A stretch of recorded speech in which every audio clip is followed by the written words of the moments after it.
Tidak lebih karena kami sering merasakan bagaimana Tuhan mengutus malaikatnya terus menolong kami dalam setiap kesulitan.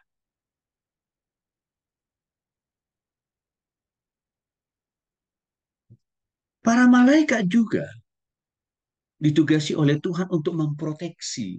Memproteksi itu artinya menjagai, mengawasi, memagari. Lebih sederhananya kalimatnya.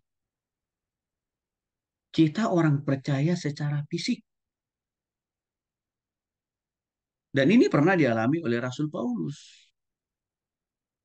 Termasuk juga Rasul Petrus waktu ada di penjara. Kisah para Rasul 5 ayat 19 dan Kisah para Rasul 12 ayat 7 sampai 11. Di mana mereka dilindungi oleh malaikat dari musuh-musuhnya. Contoh konkret lain, juga malaikat melindungi Nabi Elisa. Bahkan Daud berkata dengan jelas dan tegas dalam Mazmur 91 ayat 1 dan 2 dan juga sampai 12. Orang yang duduk dalam lindungan yang maha tinggi dan bermalam dalam naungan yang maha kuasa akan berkata kepada Tuhan, tempat perlindunganku dan kubu pertahananku, Allahku yang kupercayai. Sebab malaikat-malaikatnya akan diperintahkannya kepadamu. Untuk apa? Menjaga engkau di segala jalanmu. Bahkan mereka akan menatang engkau di atas tangannya, supaya kakimu jangan terantuk kepada batu. Daud merasakan betul bentuk konkret pertolongan daripada malaikat atas perintah dari Tuhan. Yang selalu melindungi dia, menjagai dia, memagari dia. Bahkan malaikat itu sengaja menjadi benteng pertahanan yang diutus oleh Allah untuk menjaga Daud dan kerajaannya. Waktu dia belum jatuh dalam dosa tentunya Bapak Ibu. Waktu Daud belum jatuh dalam dosa perzinahan. Itu dialami oleh Daud.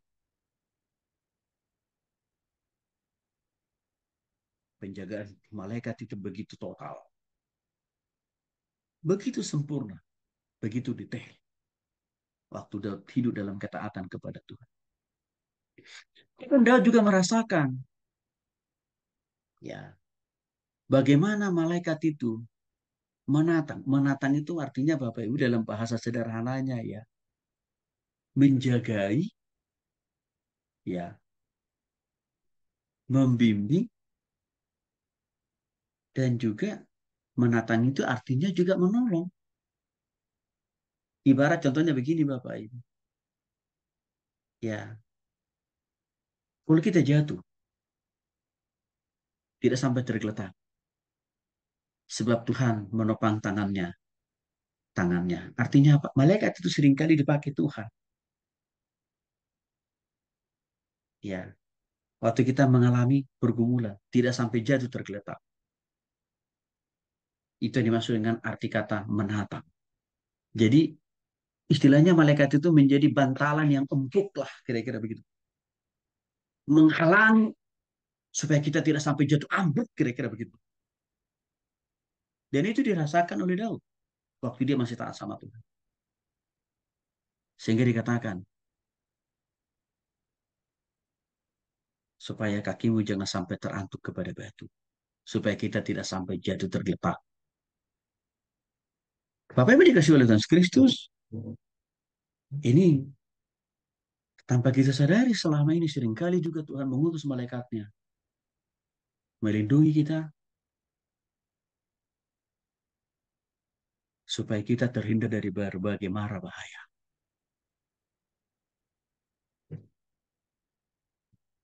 Menjagai kita. Supaya tidak selalu mengalami kecelakaan. Bapak Ibu, kalau tanpa pertolongan, kalau tanpa Tuhan memberikan menugasi malaikatnya, kita ini sangat berpotensi keluar dari pintu rumah kita. Kita ini sangat berpotensi ya mengalami kecelakaan. baru keluar dari pintu rumah. Apalagi zaman sekarang. Udah ada lampu merah pun diterobos juga. Udah ada polisi yang hidup pun lawan arah juga kan Bapak Ibu. Artinya apa? Kita lihat lingkungan sekitar kita ini sangat berpotensi membuat kita orang percaya mengalami kecelakaan loh Bapak Ibu. Tapi kenapa tidak selalu serta-merta ancaman itu kita alami? Karena Tuhan menyuruh, menugaskan malaikatnya menjaga kita Bapak Ibu. Melindungi kita, memagari kita. Sehingga tidak sampai jatuh. Itu kira-kira.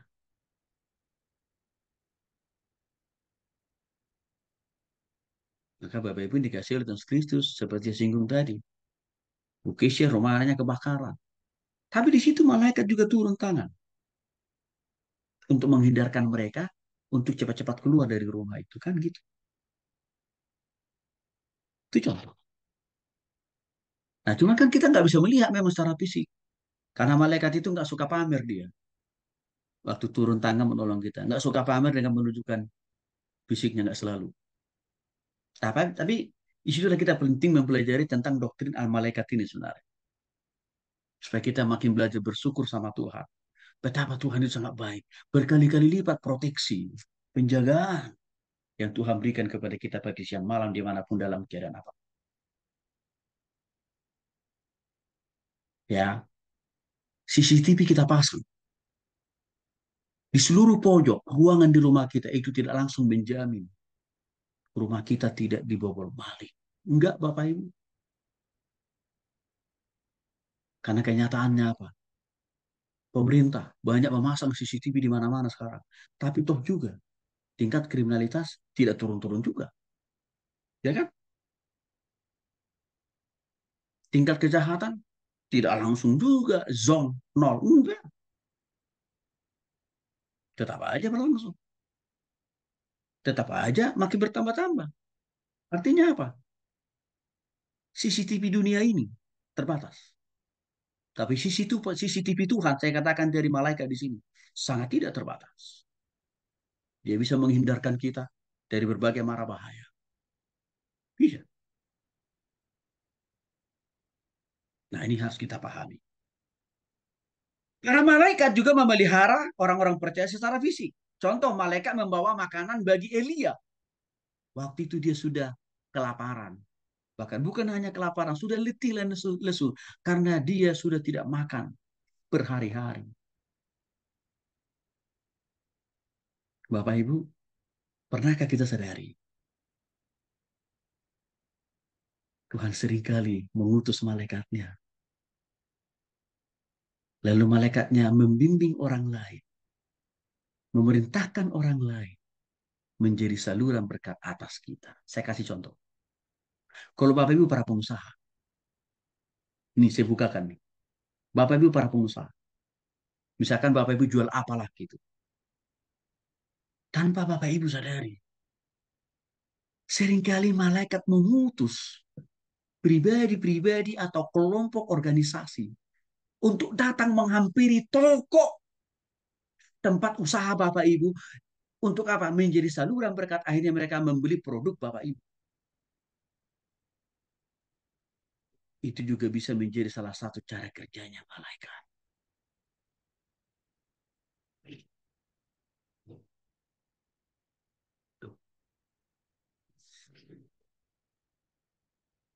Bahkan Bapak Ibu dikasih oleh Tuhan Yesus Kristus di tengah-tengah negara kita yang sangat tidak aman dalam hal beribadah.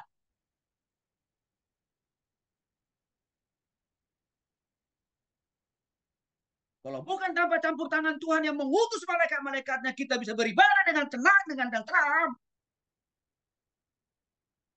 Gak mungkin kita bisa beribadah dengan baik. Kalau bukan Tuhan yang mengutus malaikat dalam beribadah.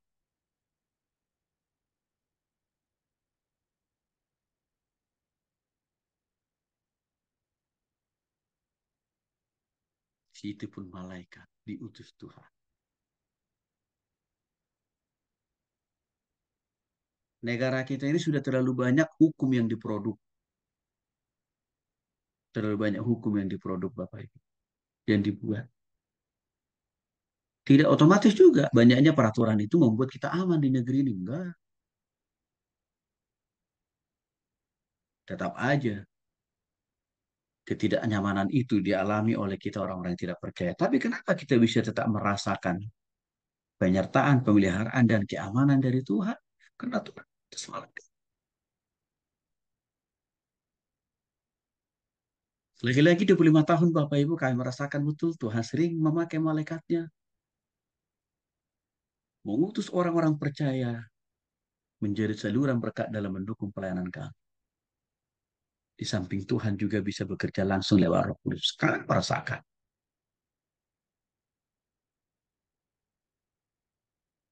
Saya jadi ingat Bapak Ibu, waktu anak saya yang pertama dan saya sakit. Kami tidak punya uang.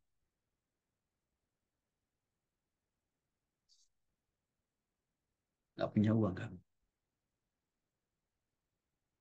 Dan nggak ada pilihan. Kalau saya memakan, meminum obat biasa nggak sembuh-sembuh. Karena seluruh muka saya waktu itu melepuh Bapak Ibu. Panas. Bengkak-bengkak di mana-mana. Ditambah panas pula. Anak saya juga sama. Dia masih bayi waktu itu. Artinya obat biasa nggak bisa. Artinya pilihannya cuma ke dokter. Tapi tahukah Bapak Ibu? Kami pergi ke dokter. Tanpa uang. Tapi sudah pasti dengan ini. Kami ketemu dengan dokter itu Bapak Ibu. Apa yang terjadi? Dia periksa. Lalu dia kasih resep. Ya. Dan dokter itu hanya katakan, udah Bapak tidak usah bayar. Silahkan Bapak tebus aja resepnya ke apotek. Bagi kami, itulah salah satu bentuk pekerjaan malaikat juga. Lalu kami ke apotek. Sama Bapak Ibu. Udah ke dokter aja nggak ada uang kan? Boro-boro ke apotek. Lalu kami kasih resep yang diberikan oleh dokter. Lalu apotekernya ngeresepin, kasih obatnya. Kasirnya mengatakan, Pak, Bu, nggak usah dibayar. Bagi kami itu pekerjaan malaikat juga. Di samping ada Roh Kudus di sana. Akhirnya saya dan anak saya bisa sembuh. Artinya Bapak Ibu, selama ini kita kurang menyadari, kurang bersyukur juga. Bagaimana Tuhan mengirim malaikatnya bisa menyelamatkan kita, menolong kita secara fisik. Para malaikat berfungsi signifikan juga menguatkan kita orang percaya dalam menghadapi masalah. Contoh konkretnya, Paulus banyak menghadapi persoalan penderitaan, kekurangan, makan, minum, pakaian. Bahkan dikatakan dalam surah-surahnya, di darat, di laut, di kota, di desa, di mana saja. Dia selalu ingin dibunuh dan dibunuh Bapak Ibu. Tapi yang membuat, ditambah lagi. Iblis juga merongrong Paulus dengan menyerang dia sakit penyakit yang disebut dengan bahasa duri dalam daging. Konflik penderitaan Paulus dari dalam dan dari luar. Tapi apa yang membuat Paulus kuat dan teguh sampai akhir hayatnya? Dalam kisah para Rasul 27 ayat 23 sampai 25. Malaikat terus meyakinkan, memotivasi, mendorong Paulus. Itulah yang membuat dia bisa tetap sampai finish mengakhiri pelayanannya dengan sempurna. Tapi pun dikasih oleh Tuhan Yesus Kristus sama. Waktu kita sungguh-sungguh bertobat dan percaya kepada Yesus, perlengkapan demi perlengkapan, pengawasan demi pengawasan yang dari Tuhan, pasti Tuhan utus lewat malaikatnya, menolong kita, menguatkan kita, menghibur kita, waktu kita menghadapi masalah apapun dalam hidup ini. Maka kita tidak pernah bergumul sendiri. Ya, tidak akan pernah bisa kuat sendiri menghadapi tantangan persoalan dalam hidup ini tanpa campur tangan Tuhan yang mengutus malaikatnya.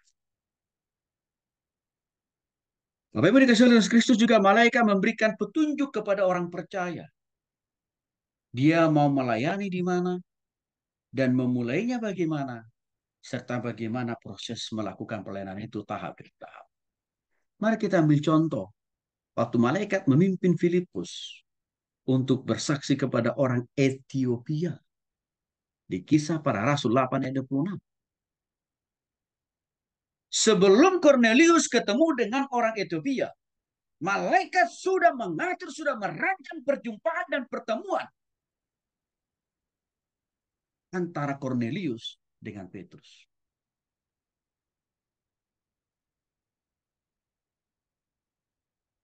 Jadi artinya apa? Bapak Ibu dikasih oleh Tuhan Yesus Kristus. Seringkali malaikat itu diutus oleh Tuhan mendahului. Mendahului. Seringkali malaikat itu diutus oleh Tuhan mempersiapkan. Siapa nanti akan kita layani di kemudian hari. Dan kita akan mau bertemu dengan orang itu di mana, dalam keadaan apa. Itu seringkali Tuhan lakukan lewat malaikatnya. Bapak Ibu dikasih oleh Yesus Kristus. Maka di sini saya katakan tadi, peran malaikat itu bagi kita orang percaya, khususnya dalam melayani Tuhan, luar biasa. Maka disitulah kita penting minta arahan dan bimbingan dari Tuhan, supaya dia juga boleh mengutus malaikatnya, mempersiapkan ladang pelayanan, jiwa-jiwa yang akan malaikat pertemukan dengan kita.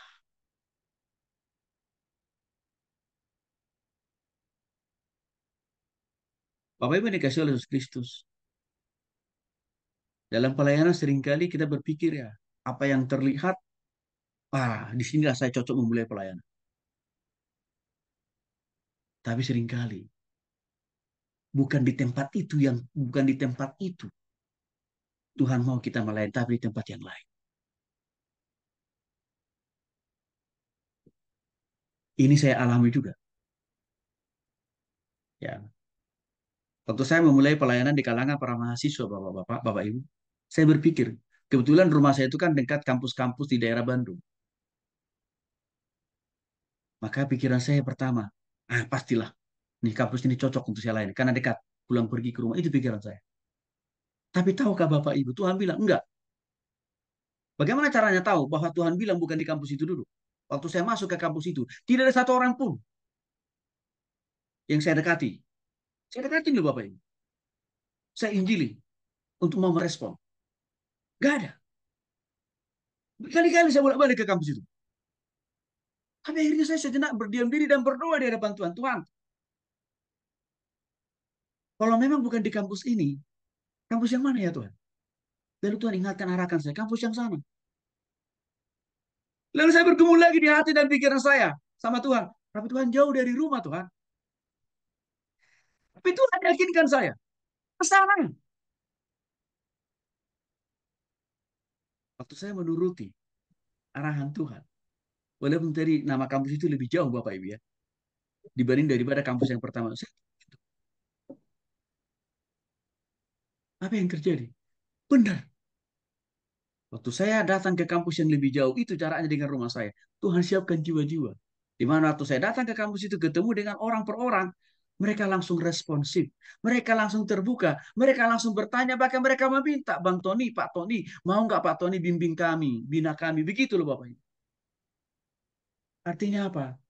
Tuhan persiapkan orang lewat malaikat-malaikatnya di tempat yang lain.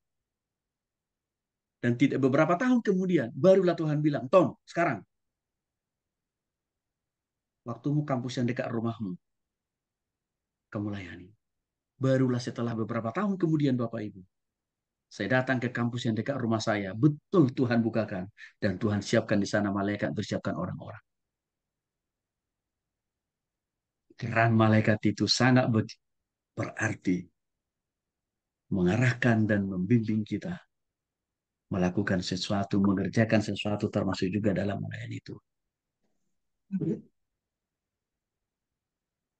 Bapak Ibu pernah tersesatkan? Pasti pernah. Apalagi kalau kita mau cari alamat baru. Memang sekarang kita bersyukur kita dibantu dengan Google Map, tapi kadang-kadang Google Map juga bisa menyesatkan.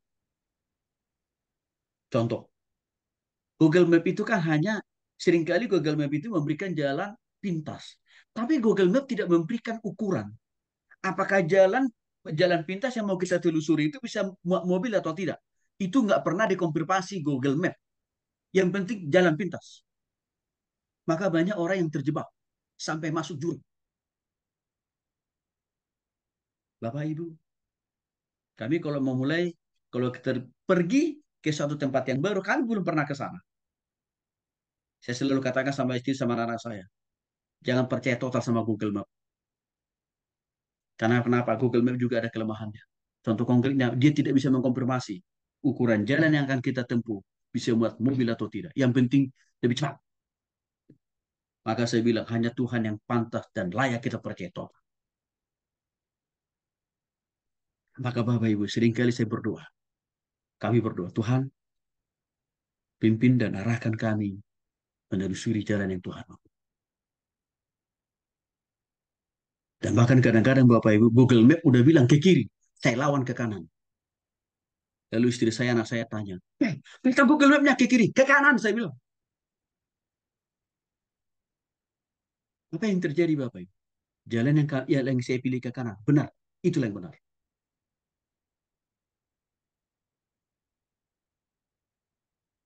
Itulah yang benar. Karena jalannya lebih bagus buat mobil. Walaupun kami nyampe nya sedikit agak lebih lama. Kalau belok kiri tadi, jalannya lebih cepat. Kami nyampe di tujuan lebih cepat. Tapi jalannya jelek dan tidak muat mobil sampai ke ujung.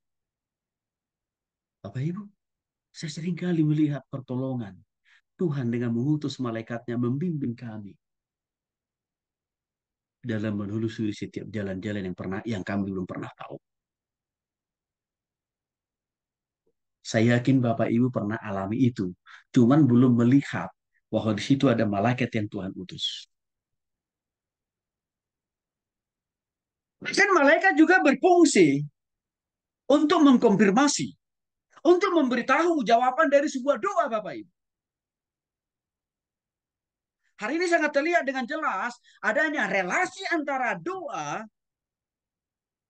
yang disampaikan oleh Petrus kepada Tuhan dan orang-orang percaya pada saat itu. Di mana pada waktu itu Petrus sedang dipenjara. Dan Petrus dan orang-orang percaya yang dilayani berdoa dan bergumul supaya Petrus dibebaskan dari penjara itu dengan cara Tuhan yang luar biasa. Dan doa mereka itu didengar oleh Tuhan, lalu dikonfirmasi oleh malaikat. Diberitahu oleh malaikat kepada Petrus. Doamu telah dijawab. Akhirnya malaikat pun melepaskan dan mengeluarkan Petrus keluar dari penjara. Sampai penjaga penjara bingung dan linglung. Kok bisa Petrus keluar dari penjara? Dicatat dalam Kisah Para Rasul 12 ayat 1 sampai 11. Silahkan Bapak Ibu baca lebih detail. Waktu Daniel mendapatkan penglihatan tentang tanda-tanda kedatangan Tuhan Yesus yang kedua kali. Sulit bagi Daniel memahami penglihat apa yang dia lihat waktu itu dalam waktu dia berdoa. Tetapi malaikat turun menghampiri Daniel. Beritahu, mengkonfirmasi, jelaskan ini loh maksud daripada apa yang kamu lihat itu. Tidak kelihatan secara fisik memang. Tapi malaikat itu memberikan pemahaman pengertian di dalam hati dan pikiran Daniel. Daniel paham, oh begitu ya. Bapak Ibu dikasih oleh Yesus Kristus. Hal-hal yang seperti ini tanpa kita sadari seringkali malaikat berkontribusi. Memberitahu kita tentang apa hasil dari doa-doa yang kita naikkan kepada Tuhan. Dan saya seringkali merasakan mendapatkan itu dari Tuhan lewat malaikat Bapak Ibu. Sering. Atau setiap orang yang kami layani, mereka berkata, Pak Tony tolong doakan ya pergumulan kami A, B, C, X sampai Z. Oke. Lalu setelah sekian lama berdoa, lalu mereka menagih janji Tuhan. Lalu mereka bertanya, Pak Tony, kok belum ada ya tanda-tandanya ya? Bapak Ibu, seringkali saya dibimbing oleh malaikat untuk berkata-kata kepada mereka. Sabar, setia, tekun. Dan saya bilang tidak lama lagi Tuhan pasti akan jawab. Betul? Beberapa hari kemudian, mereka katakan, Pak Tony puji Tuhan, Pak, puji Tuhan. Oh ya, haleluya. Kabar apa, Bu? Doa kita sudah dijawab, Pak. Amin. Para malaikat juga ditugasi Tuhan membawa orang percaya naik ke surga. Contohnya Lukas pasal 16 ayat 22. Kematian Lazarus, orang yang iman dan super termiskin di dunia ini. Dia digiring, rohnya digiring, dibimbing, dibawa oleh malaikat sampai ke pangkuan Abraham. Pangkuan Abraham itulah simbolisasi dari surga kan. Sama, Bapak Ibu. Kita juga nanti akan dibimbing oleh malaikat berjumpa dengan Tuhan Yesus.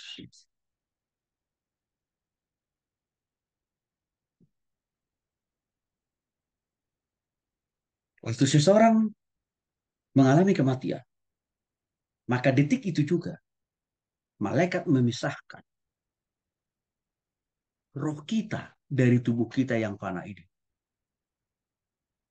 Kalau waktu kita di bumi sudah bertobat tidak secara pribadi, lalu kita mati, kita berkereta ke, jatuh dari pesawat, atau jatuh di laut, apa tenggelam di laut, atau ditabrak orang kira-kira begitu Bapak Ibu. Lalu kita mati. Bapak Ibu, detik kita ditabrak, detik kita meninggal, roh kita dipisahkan oleh Tuhan dan diutus Tuhan malaikatnya membawa roh kita ini ke pangkuan Abraham atau surga. Lalu bagaimana dengan daging ini? Daging ini harus dikembalikan kepada debu dan tanah dengan prosesi apa? Dimakamkan atau dikremasi sama saja. Itu contoh faktual buat kita hari-hari. Maka nggak usah takut Bapak Ibu. Kapan dimanapun bagaimanapun proses Tuhan panggil kita. Asal kita sudah sungguh-sungguh bertobat di nama Yesus. Tempat kita tidak akan pernah salah. Tidak akan pernah keliru. Tersedia surga buat kita. Bahkan yang paling luar biasa, malaikat juga dikasih tugas dan mandat oleh Tuhan untuk terlibat dalam melakukan penghakiman, penghukuman kepada orang yang tidak bertobat, kepada orang yang tidak sungguh-sungguh percaya kepada Yesus sebagai Tuhan dan Juru Selamat. Contoh konkretnya, Tuhan hanya mengutus dua malaikat untuk menghancurkan kota Sodom dan Gomora. Semuanya. Cuma dua malaikat itu Bapak.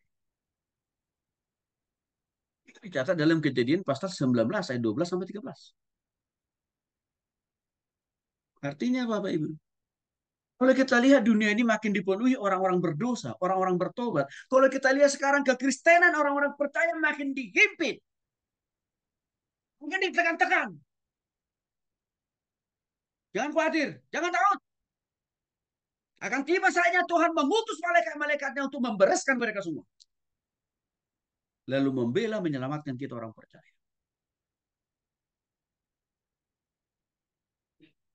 Jadi Bapak Ibu para pengusaha.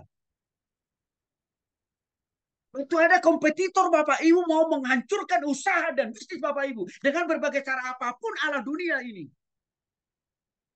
Kita sama Tuhan supaya Tuhan mengutus malaikat-malaikatnya. Membereskan mereka. Nggak sulit bagi Tuhan mengutus satu malaikat aja.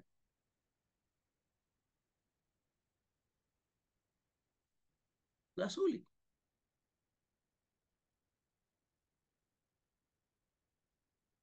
Penghakiman. Bagi orang yang tidak percaya. Bahkan dalam Wahyu pasal 14. Ayat 4 sampai dengan 18. Silahkan nanti Bapak Ibu baca. Dijelaskan di sana. Sebelum penghakiman total dari Tuhan itu datang. Waktu dia datang kedua kali.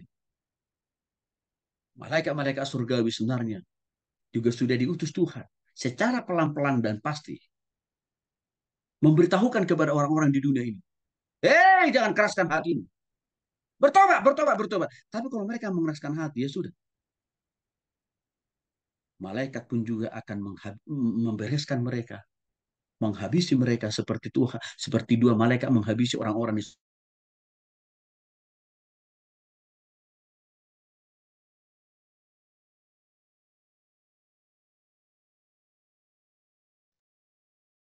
Yes. Oke, kita lanjutkan. Sekali lagi Bapak Ibu dikasih oleh Tuhan Yesus Kristus. Ya. Malaikat itu memang luar biasa, dikasih tugas, mandat, dan juga kuasa. Ya. Mereka tidak punya kekuasaan, kecuali kalau Tuhan kasih. Contoh lain, waktu malaikat membunuh anak-anak sulung di Mesir, waktu malaikat menghabisi, membunuh anak-anak sulung orang Mesir, karena ketidaktaatan mereka untuk melepaskan dan membebaskan bangsa Israel. Itu malaikat yang menyikat kok. Herodes ditampar habis oleh malaikat karena dia menghina Tuhan. Karena dia menghujat Tuhan. Kisah para Rasul 12 ayat 22 sampai 23. Bapak Ibu, maka kalau kami dijolimi orang ya, kalau kami dijolimi orang, padahal kami sudah melayani orang itu, membinanya dengan baik, kasih makan, minum, pakaian gitu ya. Kami alami pengkhianatan-pengkhianatan seperti yang Yudas lakukan terhadap Yesus. Kami tidak langsung terburu-buru untuk balas dendam. Enggak. Lapor sama babe di surga dulu. Lapor sama Tuhan Yesus dulu. Karena kami langsung ingat kata firman Tuhan, pembalasan adalah hakku. Tolong jangan kotori tanganmu. Jangan kotori hati pikiranmu untuk berpikir balas dendam. Biarkan aku, biarkan tanganku. Apa yang Tuhan lakukan Bapak Ibu? Aduh, luar biasa. Malaikat Tuhan langsung suruh Tuhan memperingatkan, menghajar orang itu. Itu kami alami pembelaan Tuhan. Dengan Tuhan mengirim malaikatnya. Maka disinilah penting Bapak Ibu. Pertobatan kita kepada Yesus. Bukan hanya menyangkut pengampunan dosa hidup kekal, tapi jaminan penyertaan dan pembelaan. Bahkan malaikat juga menjadi perpanjangan tangan Tuhan untuk melakukan penghakiman di akhir zaman. Ini catat dalam Matius pasal 13 ayat 39 sampai dengan 42 dan juga ayat 50. Di mana malaikat melemparkan orang-orang yang tidak percaya, yang tidak bertobat kepada keselamatan hidup di dunia ini ke neraka yang total. Dan sekaligus mereka menjadi bahan bakar api di neraka itu sampai selama-lamanya.